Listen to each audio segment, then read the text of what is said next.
नमस्कार, good morning, जोहार। मैं चुनचुन। स्वागत है झारखंडी हिंदी न्यूज में। तो चलिए जानते हैं आज की ताज़ा और महत्वपूर्ण खबरों को। आज की पहली और बड़ी खबर, कोरोना महामारी में हुई खून की कमी। सीएम हेमंत सोरेन ने कहा, मानव जीवन की सुरक्षा के लिए करना चाहिए रक्तदान। कोरोना महामारी में झारखंड के ब्लड बैंकों में खून की कमी रहती है। समय पर रक्त नहीं मिलने से कई लोगों की मृत्यु हो जाती है। मुख्यमंत्री हेमंत सोरेन ने मंगलवार को राज्य के कुछ जिलों में ब्लड कंपोनेंट सेपरेशन यूनिट निर्माण हेतु शिलान्यास किया। उन्होंने कहा कि सभी जिलों में इस तरह की व्यवस्था हो। इस लक्ष्य के साथ सरकार आगे बढ़ रही है ताकि ब्लड बैंक में खून की कमी न हो और न किसी की मृत्यु का कारण खून की कमी बने। अगली बड़ी खबर, हजारीबाग के एसपी कार्तिक एस सड़क दुर्घटना में घायल। बॉडीगार्ड समेत 6 अन्य भी जख्मी। हजारीबाग के पुलिस अधीक्षक यानी एसपी कार्तिक एस का वाहन दुर्घटनाग्रस्त हो गया है। वे इस हादसे में घायल हो गए हैं। घटना रामगढ़ में हुई बताई जा रही है। बताया गया कि एसपी कार्तिक हजारीबाग से रांची जा रहे थे। इसी क्रम में एसपी की गाड़ी के सामने स्कूटी के आने से वह एक ट्रेलर से जा टकराई। हादसे में एसपी के अलावा 3 बॉडीगार्ड भी घायल हुए हैं। इसके अलावा स्कूटी पर सवार एक महिला और 2 बच्चे भी जख्मी हुए हैं। हादसे की सूचना मिलने पर मौके पर रामगढ़ एसपी प्रभात कुमार पहुंचे और हजारीबाग के एसपी से घटना की बाबत जानकारी ली। अगली बड़ी खबर, आज रांची आएंगे जगन्नाथ महतो, सबसे पहले सीएम से मिलेंगे। मंत्री जगन्नाथ महतो आज चार्टर्ड प्लेन से रांची आएंगे। रिम्स के 2 बड़े डॉक्टर जगन्नाथ महतो को लाने चेन्नई जाएंगे। आज दोपहर रांची पहुंचते ही जगन्नाथ महतो सबसे पहले मुख्यमंत्री हेमंत सोरेन से मिलेंगे। बता दें कि उनके क्रिटिकल केयर में प्रमुख डॉक्टर प्रदीप भट्टाचार्य और औषधि विभाग के वरिष्ठ चिकित्सक डॉक्टर अजीत डुंगडुंग रहेंगे। बता दें कि विमान के साथ जाने वाली स्वास्थ्य टीम पहले चेन्नई में जगन्नाथ महतो का पहले मेडिकल चेकअप करेगी। स्वास्थ्य जाँच होने के बाद ही विमान से आज जगन्नाथ महतो को लेकर रांची आएगी। वहीं रांची आने के बाद वह रांची स्थित अपने आवास पर कुछ दिनों तक विश्राम करेंगे। इस खबर के बाद उनके समर्थकों को पूरी उम्मीद है कि स्वस्थ होकर लौटने के बाद टाइगर दादा पहले वाले अंदाज में काम करते नजर आएंगे। अगली बड़ी खबर, कोरोना टीका लगवाने पर मिल रहा है 1 लीटर पेट्रोल। वैक्सीनेशन सेंटर पर उमड़ी भीड़। देश विदेश में कोरोना टीकाकरण अभियान चल रहा है। दुनिया के कई देशों में टीका अभियान को सफल बनाने के लिए अलग अलग ऑफर दिए जा रहे हैं। कुछ ऐसा ही ऑफर झारखंड में शुरू हुआ है। जब पेट्रोल का दाम शतक लगा रहा है और ऐसे वक्त में आपको फ्री पेट्रोल मिल जाए तो इससे अच्छा क्या हो सकता है। दरअसल जिस तरह से अमेरिका में एक निजी कंपनी ने वैक्सीन लगवाने पर बियर फ्री देने का ऑफर दिया था, वहीं कई भारतीय कंपनियां अपने कर्मचारियों को वैक्सीन लगवाने के लिए छुट्टी ऑफर कर दी है। इसी तरह से झारखंड के चाईबासा जिले में कोरोना टीका लगवाने पर 1 लीटर पेट्रोल मुफ्त में मिल रहा है। पश्चिमी सिंहभूम जिले में वैक्सीनेशन को बढ़ावा देने के लिए मंत्री जोबा मांझी ने 1 लीटर फ्री पेट्रोल देने का ऑफर दिया है।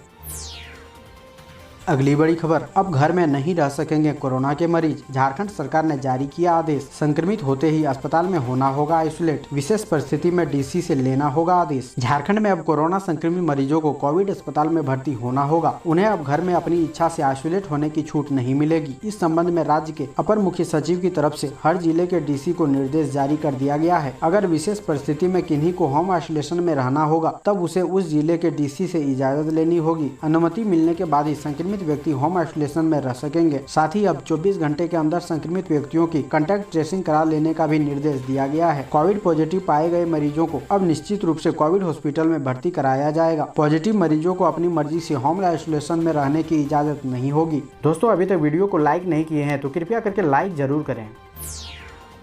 अगली बड़ी खबर, कोरोना से जान गंवाने वालों के परिवार का आर्थिक सामाजिक सर्वे कराएगी झारखंड सरकार। 25 जून को देनी होगी रिपोर्ट। झारखंड में राज्य सरकार कोरोना की दूसरी लहर में जान गंवाने वाले लोगों के परिवार का आर्थिक और सामाजिक सर्वे कराएगी। इस आर्थिक और सामाजिक सर्वे के आधार पर राज्य सरकार पीड़ित परिवारों को मदद पहुँचाएगी। इसको लेकर स्वास्थ्य विभाग ने सभी जिले के डीसी से 25 जून तक सर्वे का रिपोर्ट देने का निर्देश दिया है। आर्थिक और सामाजिक सर्वेक्षण कराने पर स्वास्थ्य मंत्री ने कहा कि हमारी सरकार पारदर्शी सरकार है। हम आंकड़ों की बाजीगरी में विश्वास नहीं करते हैं। हम धरातल पर काम करने में विश्वास करते हैं। हम अपनी कमी छुपाएंगे नहीं और सारी चीजें जनता के सामने रखेंगे। हमारी सरकार सारी चीजों के आकलन के आधार पर आगे निर्णय लेगी।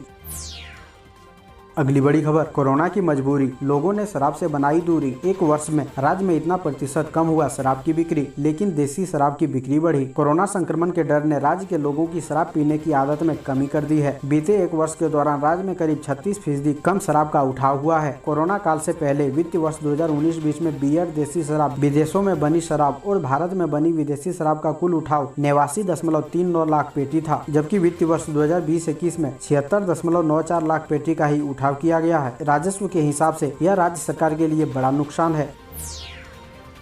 अगली बड़ी खबर, धनबाद में मंगलवार को लगेगा 18+ को टीका। धनबाद में सोमवार को केवल 45 से ऊपर के लाभुकों के लिए ही टीकाकरण अभियान चल रहा है। इसके लिए धनबाद सदर सहित सभी प्रखंड में 69 टीकाकरण केंद्र बनाए गए हैं। जिला टीकाकरण पदाधिकारी डॉक्टर विकास राणा ने बताया कि टीकाकरण की तमाम तैयारी पूरी कर ली गई है। केंद्रों पर वैक्सीनेटर टीम लगाए गए हैं। उन्होंने बताया कि मंगलवार को 18+ के ऊपर के लोगों को टीका लगाया जाएगा। मुख्यालय से जल्द ही वैक्सीन की खेप धनबाद पहुँचने वाली है। इसके लिए सोमवार शाम 6 बजे से ऑनलाइन स्लॉट बुकिंग कराई जा रही है। स्लॉट बुकिंग के लिए कोविन ऐप पर जाकर पहले रजिस्ट्रेशन करवाना होगा। इसके बाद स्लॉट बुकिंग का ऑप्शन आएगा।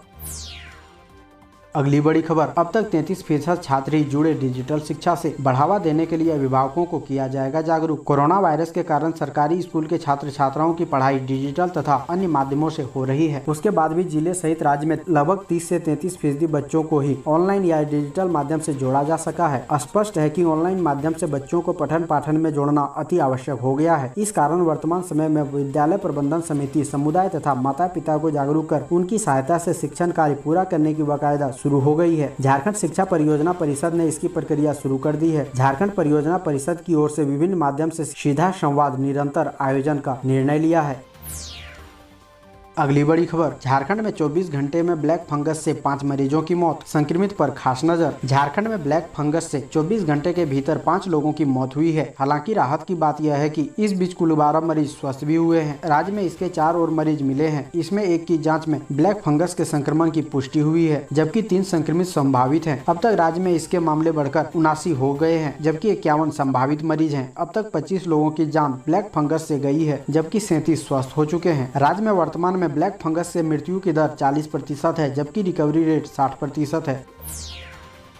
अगली बड़ी खबर, स्कूल बंद होने पर टीचर ने पढ़ाने के लिए मंदिर के लाउड स्पीकर को जरिया बनाया। गांव में जगह जगह वर्णमाला लगाई। लॉकडाउन की वजह से इन दिनों स्कूल बंद है। ऐसे में ग्रामीण क्षेत्रों में बच्चों की पढ़ाई जारी रखने के लिए बोकारो के एक टीचर ने गाँव में जगह जगह दीवारों पर हिंदी इंग्लिश की वर्णमाला लगा दी। साथ ही गाँव के मंदिर में लगे लाउड स्पीकर को जरिया बनाया और बच्चों की पढ़ाई शुरू करवाई। शिक्षक लाउड स्पीकर से बोलते हैं तो दूर तक बैठे बच्चे उनके साथ ही इसे दोहराते हैं। हम बात कर रहे हैं चंद्रपुरा प्रखंड की पिपलो पंचायत के तहत आने वाले जुनोरी गांव की। यहाँ सरकारी शिक्षक भीम महतो ने यह पहल की है। स्कूल बंद होने से बच्चों की पढ़ाई रुक गई थी। कई स्कूल छात्र छात्राओं की ऑनलाइन पढ़ाई करवा रहे हैं, लेकिन गरीब बच्चों के पास स्मार्टफोन न होने से उन्हें परेशानी हो रही थी। देश में लॉकडाउन लगने के बाद से ही राज्य के मध्य विद्यालय जुनोरी के शिक्षक भीम महतो लगातार क्षेत्र में बच्चों को फ्री में पढ़ा रहे हैं। वे अपने खर्च पर बच्चों को कॉपी, पेन, मास्क, सैनिटाइजर और बिस्कुट भी देते हैं। अगली बड़ी खबर, रांची में फैला चोरों का आतंक। लोगों ने घर के दरवाजे पर चिपकाए पोस्टर, यहाँ चोरी हो चुकी है, बेकार में मेहनत ना करें। झारखंड की राजधानी रांची के पुंदाग में इन दिनों चोरों के मंसूबे आसमान पर है। इन चोरों को ना तो कानून का डर है और न ही पुलिस का। शायद इसलिए धड़ल्ले से चोरी के काम को अंजाम दिए जा रहे हैं। जी हाँ, इन दिनों रांची के पुंदाग क्षेत्र के लोग चोरी की वारदात से जमकर परेशान है। पिछले 10 दिनों के अंदर 1 दर्जन से ज्यादा लोगों के घरों को चोर अपना निशाना बना चुके हैं। हैरानी की बात यह है कि चोरी की इतनी घटना होने के बावजूद चोर अभी पुलिस की गिरफ्त से बाहर है। क्षेत्र में आलम यह है कि जिन लोगों के घरों में चोरी की वारदात हो चुकी है, उनके मकान मालिकों ने घरों के बाहर यह लिख दिया है कि यहाँ चोरी हो चुकी है, इसलिए अब बेकार में मेहनत ना करें। बताया जा रहा है कि इन दिनों पुंदाग में खाली पांव वाले चोर का तांडव मचा हुआ है। चोरों का एक गिरोह एक ही क्षेत्र के घरों को निशाना बना रहे हैं। चोरी से परेशान होकर अब लोगों ने अपने घरों के बाहर पोस्टर चिपकाना शुरू कर दिया है।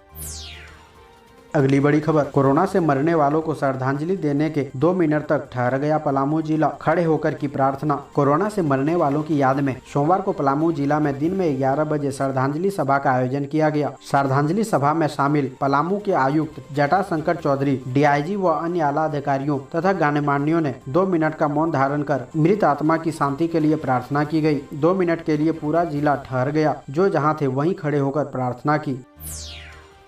अगली बड़ी खबर, लोहरदगा में क्वारंटाइन सेंटर से अपराधी फरार। चोरी के मामले में 1 माह पूर्व किया गया था गिरफ्तार। लोहरदगा जिले के कुड्डू थाना क्षेत्र के चीरी क्वारंटाइन सेंटर से चोरी के एक मामले में गिरफ्तार आरोपी धर्मेंद्र मुंडा फरार हो गया है। चोरी के इस आरोपित को सदर थाना पुलिस ने विगत 12 मई को गिरफ्तार किया था। उस पर शहरी क्षेत्र के बरवा टोली अमित कुमार के घर के बाहर खड़े वाहन से विगत 10 मई 2021 को अपने एक साथी के साथ मिलकर राशन के सामान की चोरी करने का आरोप था। इस मामले में पुलिस ने शहरी क्षेत्र के बरवा टोली निवासी धर्मेंद्र मुंडा को गिरफ्तार कर कोविड-19 जांच कराया, जिसमें वह संक्रमित पाया गया था। इसके बाद पुलिस ने धर्मेंद्र मुंडा को कुंडू थाना क्षेत्र के चीरी स्थित क्वारंटाइन सेंटर में भर्ती करा दिया था। कहा जा रहा है कि धर्मेंद्र के कमरे की खिड़की का एक रॉड टूटा हुआ था। इससे धर्मेंद्र 13-14 जून की रात मौका पाकर फरार हो गया। स्वास्थ्य विभाग ने धर्मेंद्र की जांच रिपोर्ट नेगेटिव आने की जानकारी सदर थाना पुलिस को दे दी थी। सदर थाना पुलिस 14 जून को जब धर्मेंद्र को सेंटर से लाकर जेल भेजने के लिए क्वारंटाइन सेंटर पहुंची तो वहां से धर्मेंद्र मुंडा के फरार होने की जानकारी मिली। इसके बाद पुलिस प्रशासन के होश उड़ गए। अगली बड़ी खबर, झारखंड के 17,000 छात्रों के भविष्य पर सवाल। 23 अप्रैल से शुरू होने थी परीक्षा, 16 अप्रैल को कर दी गई रद्द। झारखंड एकेडमिक काउंसिल की 10वीं व 12वीं की परीक्षा रद्द होने के बाद वोकेशनल माध्यमा व मदरसा के करीब 17,000 छात्र छात्राओं को अपनी परीक्षा पर सरकार के रुख का इंतजार है। छात्र इसलिए भी अधिक चिंतित हैं कि जैक इंटरमीडिएट वोकेशनल की परीक्षा 10वीं व 12वीं से पहले लेने के लिए तैयार था, लेकिन कोरोना के बढ़ते प्रभाव के कारण जैक ने 16 अप्रैल 2021 को नोटिफिकेशन जारी कर वोकेशनल की परीक्षा स्थगित कर दी थी। राज्य भर में मदरसा में करीब 12,000, मध्यमा में 4,000 व वोकेशनल में 900 स्टूडेंट को परीक्षा में शामिल होना है। 10वीं व 12वीं की परीक्षा 4 मई से होनी थी, जो रद्द कर दी गई है। जैक ने अपने इतिहास में पहली बार वोकेशनल की परीक्षा 10वीं व 12वीं से पहले 23 अप्रैल से ही आयोजित करने का निर्णय लिया था। इससे संबंधित अधिसूचना जारी कर दी गई थी। अगली बड़ी खबर, झारखंड के धनबाद में बारिश के कारण धंसी जमीन, घर में 10 फीट लंबा गड्ढा होने से लोगों में दहशत। झारखंड के धनबाद में लगातार हो रही बारिश के कारण एक घर की जमीन धंस गया। इस घटना से घर में 10 फीट लंबा गड्ढा हो गया। गनीमत ये रही कि इस दौरान घर में कोई नहीं था, वरना कोई बड़ा हादसा हो सकता था। यह धनबाद के लिलोरी पथरा में सुरेंद्र पांडे का घर है। हादसा तब हुआ जब सुरेंद्र परिवार के साथ धनबाद गए हुए थे। हादसे के बाद से ही इलाके के लोग दहशत में है। बता दें कि झरिया का लिलोरी पथरा भू धसान और अग्नि प्रभावित इलाका है। BCCL जिला प्रशासन की लापरवाही के कारण एक बड़ी आबादी अपनी जान को जोखिम में डालकर अग्नि प्रभावित क्षेत्रों में रहने को मजबूर है। प्रशासन ने कुछ घरों में पुनर्वास को लेकर जरेडा के द्वारा सर्वे भी कराया, लेकिन अभी तक कोई पुनर्वास नहीं हो सका। ऐसे ही महत्वपूर्ण खबरों को जानने के लिए हमारे चैनल को सब्सक्राइब जरूर करें। अब हमें दीजिए इजाजत, मिलते हैं अन्य महत्वपूर्ण खबरों के साथ। धन्यवाद।